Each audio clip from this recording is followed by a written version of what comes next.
नमस्कार, मैं वसंत रावल ज्योतिष विद्या ज्ञान चैनल के अंदर आज मैं आपको बताने आया हूं कुंभ लग्न की कुंडली के अंदर एक्स्ट्रा मैरिटल अफेयर का योग कैसे देखा जाता है। कुंभ लग्न की कुंडली के अंदर आज मैं आपको 10 प्रकार के अलग अलग एक्स्ट्रा मैरिटल अफेयर के योग बताने आया हूं। तो आइए शुरू करते हैं। कुंडली के अंदर अगर यहां पे 11 नंबर लिखा हो तो समझ जाना ये कुंभ लग्न की कुंडली है। नियम शुरू करते हैं। पहला नियम, कुंभ लग्न की कुंडली के अंदर शुक्र चौथे भाव के अंदर स्वगृही होकर मालव योग नाम का पंच महापुरुष राजयोग बनाता हो और उसके साथ राहु युति करके बैठा हो तो ऐसा व्यक्ति अपने से छोटी उम्र की व्यक्ति के साथ और बहुत ही सुंदर और आकर्षक व्यक्ति के साथ एक्स्ट्रा मैरिटल अफेयर का योग बनाता है।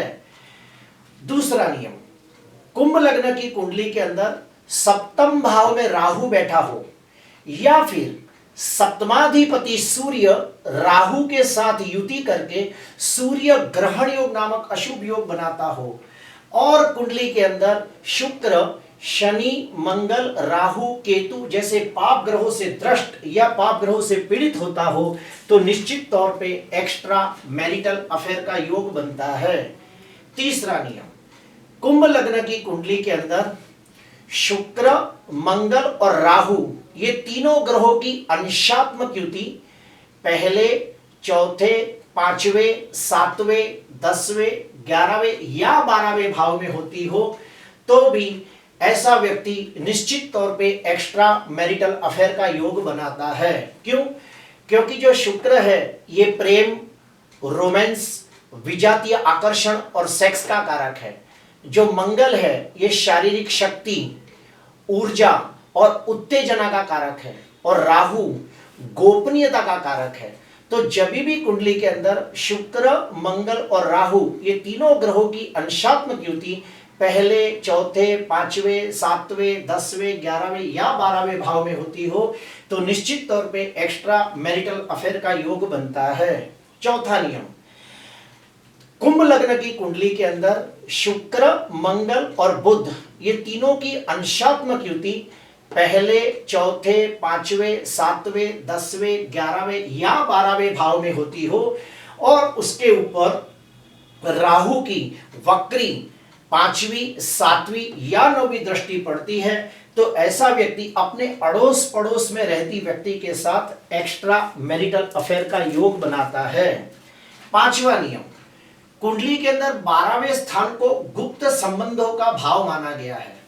तो कुंभ लग्न की कुंडली के अंदर अगर 12वें भाव के अंदर शुक्र मंगल की युति होती हो या फिर शुक्र राहु की युति 12वें भाव में होती हो और कुंडली के सप्तम भाव के अंदर पाप ग्रह पड़े हो तो निश्चित तौर पे ऐसा व्यक्ति एक से ज्यादा व्यक्तियों के साथ एक्स्ट्रा मैरिटल अफेयर का योग बनाता है।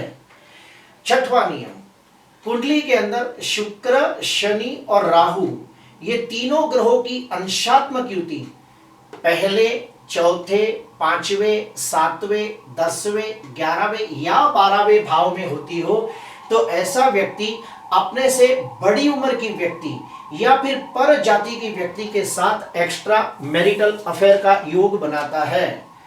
सातवां नियम, कुंभ लग्न की कुंडली के अंदर अगर दूसरे भाव के अंदर शुक्र मंगल शनि और राहु ये चारों ग्रहों की युति होती हो तो ऐसा व्यक्ति अपने दूर के रिश्तेदार के साथ एक्स्ट्रा मैरिटल अफेयर का योग बनाता है।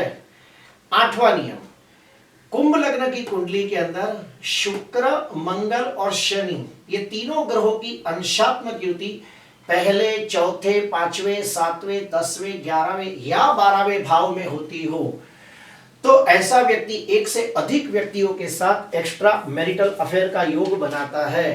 नौवां नियम, कुंभ लग्न की कुंडली के अंदर चंद्र शुक्र और मंगल ये तीनों ग्रहों की अंशात्मक युति पहले चौथे पांचवें सातवें 10वें 11वें या 12वें भाव में होती हो और उसके ऊपर राहु की वक्री 5वीं दृष्टि, 7वीं दृष्टि या 9वीं दृष्टि पड़ती हो, तो ऐसा व्यक्ति जहां पे नौकरी करता है वहां पे किसी के साथ मित्रता करता है और फिर उसके साथ एक्स्ट्रा मैरिटल अफेयर का योग बनाता है। क्यों? क्योंकि चंद्र 6वें भाव का मालिक है। 10वां नियम, लग्नेश, पंचमेश और सप्तमेश, फिर से बोलता हूं, लग्नेश, पंचमेश और सप्तमेश द्विस्वभावी राशि में बैठे हो। अभी द्विस्वभावी राशि कौन सी होती है? तो मिथुन, कन्या, धनु और मीन, ये चारों चार द्विस्वभावी राशि है। तो लग्नाधिपति शनि, पंचमाधिपति बुध और सप्तमाधिपति रवि, अगर ये तीनों ग्रह द्विस्वभावी राशि में बैठे हो और कुंडली के अंदर शुक्र पाप ग्रहों से दृष्ट या पाप ग्रहों से पीड़ित होता हो तो भी एक्स्ट्रा मैरिटल अफेयर का योग बनता है। अभी हम लोग और एक स्टेप अंदर जाएंगे कि जब भी हम एक्स्ट्रा मैरिटल अफेयर का योग का अध्ययन करते हैं तो उसमें कुछ खास बातों का विशेष ध्यान देना होता है।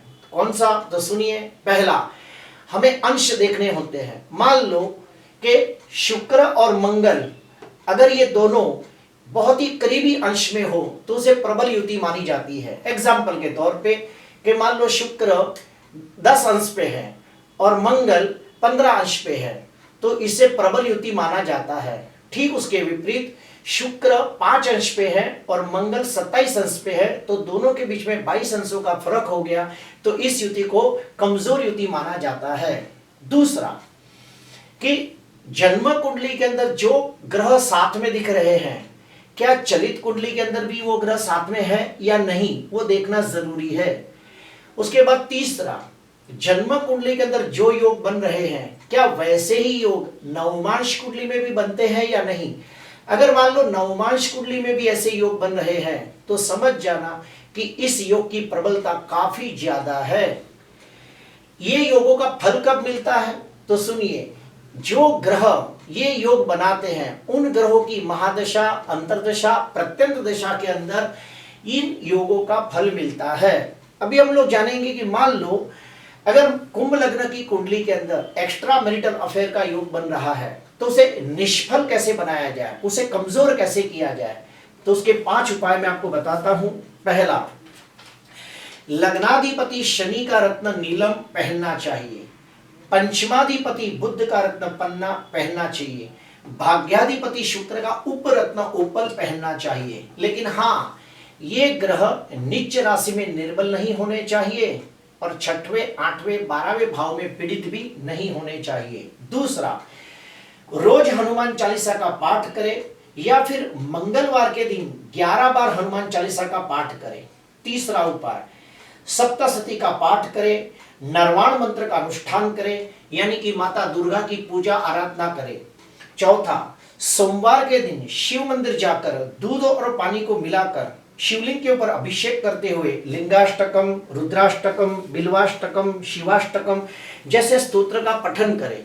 और आखिरी उपाय, अगर पुरुष की कुंडली में ये योग बनता है तो वो अपनी पत्नी के साथ किसी पवित्र मंदिर में जाके विवाह के मुहूर्त के अंदर किसी कर्मकांडी ब्राह्मण के हाथों से पुनर्विवाह की विधि करे यानी कि रीमैरिज की विधि करे।